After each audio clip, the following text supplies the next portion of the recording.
Oh, hi everyone. Super Virgin 88 here. Just online trying to meet some hot babes. Oh, John, you are just hilarious. I know. I know. It's a gift. I mean, when you're fat and ugly, you gotta have something going for you. And for me, it's my good wit and sense of humor.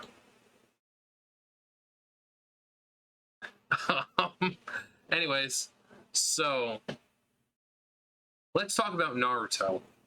So I went back and rewatched Naruto from the beginning. I only got up to like the tuning, a little past the tuning exams. Um, and wow. So first off, there's that whole thing that's been around for years, how Sakura is a useless character. No, no, she's not. You know, after going back and rewatching, you want to know who a useless character is? Tenten. She is truly useless. Of all the secondary characters, like all the other teams, Tenten is by far the most useless. Sakura, in the tuning exams, she does a lot of badass stuff. She fights against Ino and she wins. After Tsunade comes into the show, Sakura learns medical ninjutsu. She learns how to harness her power to where she can like fucking punch the ground and create fucking earthquakes and just rip up the fucking land with a single punch. She becomes extremely useful. You want to know who doesn't become useful? Tenten. She loses in the tuning exams to Tamari. The only thing she has going for her are her weapons. But if you're a stronger ninja, or even if you're not a super strong ninja, you're just agile, she's a weapon-based ninja. She has scrolls and just poof, weapons. She does her little twin dragons thing where they like go together, and then she like takes them. They start having weapons start coming out, and then she just starts throwing them, and they hit the ground if you dodge them, and oh no, they have strings on them so she can pull them back. But if you're a good fucking ninja, and you have the skill, you can just either dodge everything, or I don't know, if you have say a fire ninjutsu or something, you can just burn all the wires and everything just becomes useless. Tamari just has a fan. She just woof everything back, and she just annihilated Tenten. She did like the whole Goku Nappa thing. She had her fan fan next to her, and Tamari just boom fell on top of it, just on her back. She's useless. Tenten is useless. And it's such a shame because, you see all these other females in Naruto and how awesome they are. Sakura, she may not have been super useful, but she had plenty of moments where she was pretty badass. Like I said, in the very end of Shippuden when they beat Kaguya, she had a hand in that. Naruto and Sasuke needed her help in order to distract Kaguya so they could seal her up. So she had a hand in beating essentially a god. Tamari, like I said, she's completely badass. Hinata, sweet little Hinata. She goes against Neji, who is pretty overpowered, loses, but she puts up a good fight. She sees Naruto get pinned to the ground by Pain. She's like, yeah, I'm not going to let anything happen to Naruto. She jumps in to fight Pain while everyone else around her is scared to fight because they know they wouldn't stand a chance, but she doesn't care. She goes and fights him. And of course, Hinata is the one who Naruto ends up marrying, and his two kids. Which is funny because of all the characters, Naruto, Sakura, Sasuke, Ino, Shikamaru, everyone has kids, except the fact that Naruto has two. So, and Himawari and Boruto aren't that far apart in age, so that means Naruto and Hinata were pretty busy. Not so much after he becomes Hokage, but during that time, they were plenty busy, it seems. My man. Uh, uh, I'm sorry. But yeah, Hinata, complete badass. Ino, she's got her freaking awesome mind transfer, which she uses.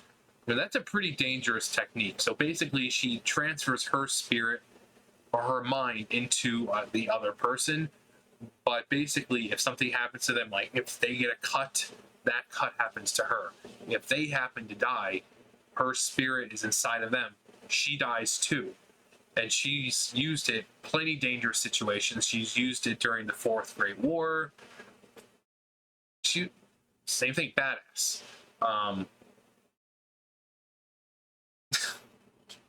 But Tenten, hell, like even people like Choji and Shino, Kiba, they're all more useful than Tenten.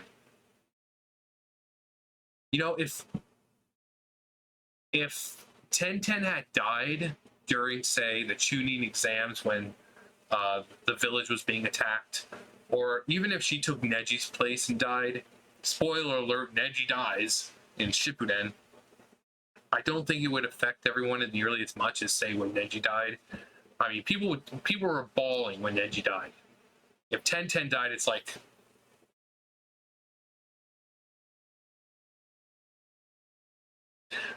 most people would just do this, and some people would be like, "Who's Tenten?"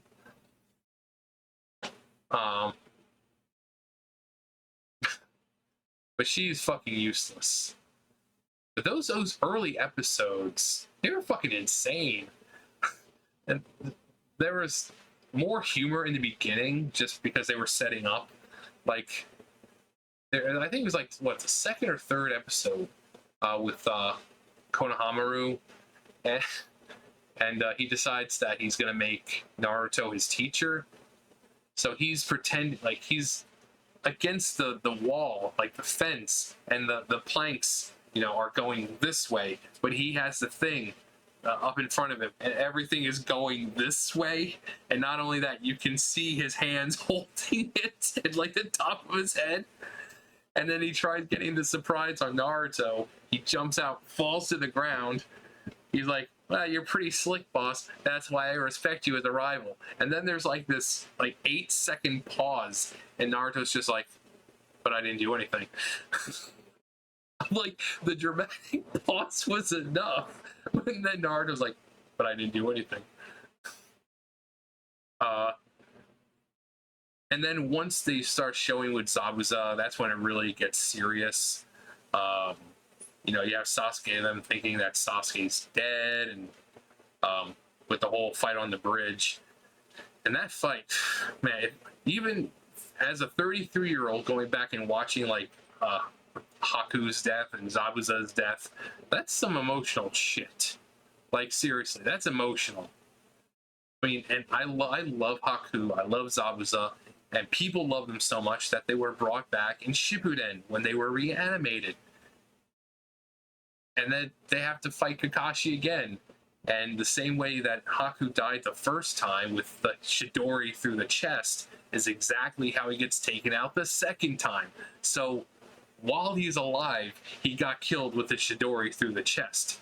Even in death, he got taken out with the Chidori through the chest. Because it was the same thing. The first time Kakashi's going after Zabuza with the Chidori, and Haku gets in the way. The second time, when they're reanimated, they're dead. Same thing. Kakashi's going after, and what happens? Haku jumps in the way. It's the exact same thing. But like the entire time when Haku and Zabuza were fighting them, they were like, "Oh yeah, I'm about to do this, move to, this side or dodge it," because they didn't want to be reanimated. They didn't want to be pawns, so they're trying to help. And they were talking, and they were asking about Naruto and how he was, and Haku was having flashbacks of Naruto. But I love the characters of Zabuza and Haku, especially Haku. I mean, obviously he's underage, but I don't mind a good femboy. I've said this before in another video. I think it was one of my political videos or my Twitter videos. I don't remember, but we were looking through Twitter and there was a thing for goth Hooters, and then through the comments it said femboy Hooters. I'm like, femboy Hooters? Femboy Hooters? Someone point me in the direction of femboy Hooters. I don't mind a femboy, you know? I'm comfortable enough with my sexuality to say, I don't mind femboys. You know, and I'm not talking about, you know, some fucking dude who looks like me who calls himself a femboy. No, I'm talking about the ones that if they had longer hair or even short hair, but have very feminine features, they're very soft looking, you know, built almost like a female. Those are the kinds of femboys that I don't mind. But I'm like, a femboy Hooters? Uh-huh. Man of culture, I see. Jesus, John, you are fucking crazy. I know. But yeah, I was looking at like goth Hooters, and someone said in the comments about femboy Hooters. I'm like, are they next to each other?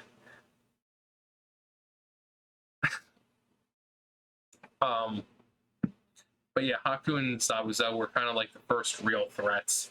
And then you had the Chunin exams, and we got introduced to Gaara. And he was so badass. You know, he had his gourd of sand, and he was basically unstoppable at that point. Then he goes against Rock Lee, and he gets his ass kicked. I mean, Lee loses in the end, but which is crazy because Gaara is, you know, Jinchuriki. He's got a tailed beast inside of him. So, I mean, he didn't unleash it, but the fact that he's like Naruto, he has this huge chakra reserve and this huge power that he can release, but not, I mean, Lee just annihilated him. Not as good as Naruto, obviously, because the Nine Tails, being the Nine Tails, has way more chakra than any of the other tailed beasts. So Naruto essentially had an infinite power source. You know, whenever he ran out of chakra, he could always tap into Kurama's. So, I mean, freaking I was about to say Goku. Naruto was fighting Shikaku, who is that's the name of the one-tailed beast, the one that Gaara has. Shikaku is like a giant sand. I think he's either a raccoon or a tanuki. I think he's a tanuki. But Naruto was like fighting him and everything, even though it wasn't really fully Shikaku. It was still his form, and it was massive. And yeah, Naruto was still surviving these attacks. Of course, he had help from Gamabunta and all them, but Naruto's strong. But the Chunin exams, great. The introduction of Orochimaru when Sasuke gets the curse mark on him, all of it is amazing. And it really sucks because they show that Anko had the same mark, and I was really hoping, it's like, oh man, Anko, she must be really strong then if Orochimaru had, you know, taken her in and trained her and stuff like that. But no, we just get a small fight scene between Anko and Orochimaru, and she fails.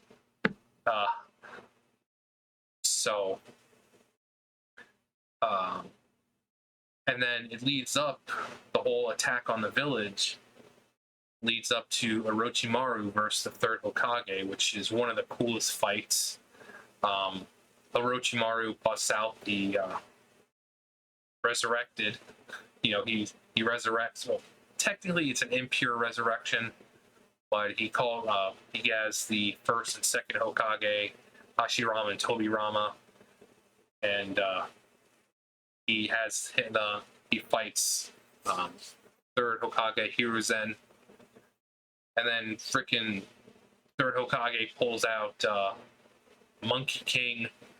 He pulls out the Reaper Death Seal, seals away Orochimaru's arms, essentially. He's trying to pull out Orochimaru's spirit, but he can't really do it because he's so injured, so he just pulls it out enough to where it's his arms, and then phew, the Reaper cuts his arms. Orochimaru's arms turn purple, no longer able to lift them or use them, essentially cutting off his quest to learn and pretty much do whatever bad things he wants to with jutsu. But then we're introduced to like Jiraiya and Tsunade. God, I love Jiraiya. He is such a cool character. Same thing, also so cool that he came back in Boruto. In a sense, we have a character Kashi Koji. Yeah, Kashi Koji. Basically, they use his Jiraiya's DNA to make a clone of him. You know, he can summon toads. He can use the Rasengan. So he's just a clone of Jiraiya. But it's really, Jiraiya's a really cool character. Everybody loves him. Hervey Sage. But yeah, Naruto had a lot of great battles in it, just in the first couple seasons. I mean, it had just dopey episodes, like the gotta see, gotta know, Kashi says his real face when they're just trying to fucking take his mask off the entire episode. And then it finishes off with, you know, they just flat out ask him, it's like, hey, you know, can we see what's behind your mask? He's like, you want to know what's behind my mask? Okay. They're like, really? He's like, yeah, I don't mind. And he's like, behind this mask is another mask. Pretty cool, huh? But that one's a great episode. But then there's emotional ones. Like I said, the Haku Zabuza fight when Zabuza is laying next to Haku and he's dying. That one's pretty emotional. The Hokage funeral is pretty emotional. Even in Boruto doesn't really have many great moments, but there's one great moment with the time travel arc with Sasuke and Boruto going back in time because one of the villains is trying to take out Naruto as a kid. So they have the idea that they're like, okay, well, we need to go back in time as well. And Boruto gets to experience Konoha and everything as Naruto did. He gets to meet his mom as a kid. He gets to meet his uncle Neji, who he never got to meet because by that point Neji was long dead. But more importantly, he gets to see his dad as a kid and all the shit that his dad had to go through. Like they're in a fight, and Naruto gets to the point where Kurama's chakra starts coming out, and he gets the chakra mode, the Kyuubi mode, like it was like a one tail or two tail version. He's on the ground, he's got the fangs, and Naruto lunges at him and scratches him across the chest. And I think Jiraiya was the one who had to kind of step in, or he was going to, but then Boruto decided that he's like, no, it's okay. He steps towards Naruto a little bit more and says like, Dad, you have to remember who you are. Not Dad, obviously. Well, I think he did say that. I don't remember. I saw the episode once. I'm just trying to remember because this was like a year or two ago. Great scene. But the best scene is when Naruto and Boruto are having like the sleepover. Boruto is staying at Naruto's house. And then Naruto just starts asking him about his dad. And Boruto's like, yeah, my dad's really strong and this and that, but he's really useless because, he's never around. And when he is around, he's useless. He messes things up. It's like during my sister's birthday, he had the cake and he dropped it before we could eat it. And Naruto's like, yeah, he does sound like a useless dad. And Boruto makes this weird face like, you just roasted yourself. But actually, that's one of the best scenes, and it's even if you don't watch Naruto or Boruto, if you've never had parents or your parents weren't in your life, it's pretty emotional. Especially considering Naruto's life, he didn't get to know his parents. So anytime he gets a chance to meet someone else and learn about their parents, he's going to take time to learn and hear about other people's parents because he never got to know his. So, but I'll leave that link for that video. Like I said, it's in Japanese and you'll have to read it. But the music, the art, Just the entire scene is just great. But Naruto in general, as a whole, a lot of fillers though. A lot of fillers. I think when Shippuden ended, Naruto had about it's like 950 episodes, or 850, something like that. It was close to 1,000 episodes, which compared to something like One Piece is nothing. No, One Piece is still going on. 50 years from now, it's like, Luffy's finding One Piece in the next episode. And then the next episode, it's like, no, they're really not. What? Actually, no, I'm not going to say that, because apparently, according in One Piece is actually treasure. It's not like, oh, One Piece wasn't a real thing. It was just the thrill of the adventure. It was the experience and the adventure you had getting there. You know, people think it was going to be a cop out like that, but no, it's a physical treasure.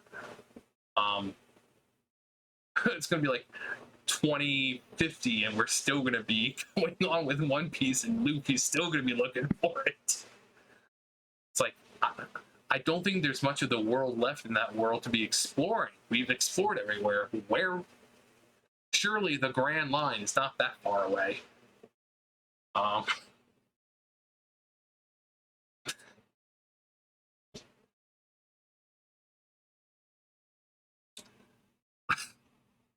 But yeah. Will Luffy ever find One Piece? Find out on the next exciting episode of Dragon Ball Z. No. But yeah, Naruto. It's a lot. I mean, I always watched it. Like, I think Naruto came out when I was in middle school, I think. But I don't think I really watched it. Wait.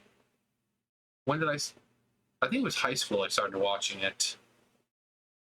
Yeah, I think it was high school. God, I'm old. I'm old. Up the stairs. But yeah, I've been watching Naruto since the beginning. I was reading the manga and all that great stuff, but I stopped watching Boruto because it was kind of boring. Not to mention the website I was watching it from got taken down, so there goes that. But yeah, if you have a chance, it's on Netflix. Watch it. It's a great anime to get into. It's still super popular. Still one of the best-selling. Well, I mean, I think it's Boruto now over there, but still one of the best-selling mangas in Japan, along with One Piece. You know, stuff like that.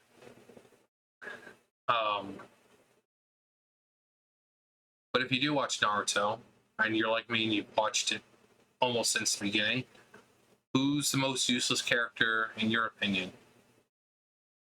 I mean, I gave my reasons why I don't think Sakura is the most useless. But maybe you disagree. Maybe you don't think it's Sakura. Maybe you don't think it's Tenten. Maybe you think it's someone else. So let me know who you think the most useless character is. Also, who's your favorite villain? What's your favorite arc? Do you watch Boruto? If so, what's your favorite part in Boruto so far? Do you read the manga? All these simple questions, just let me know. But I've been going on for far too long. Anyways, you guys know the drill. I'll see you guys later. Bye, guys.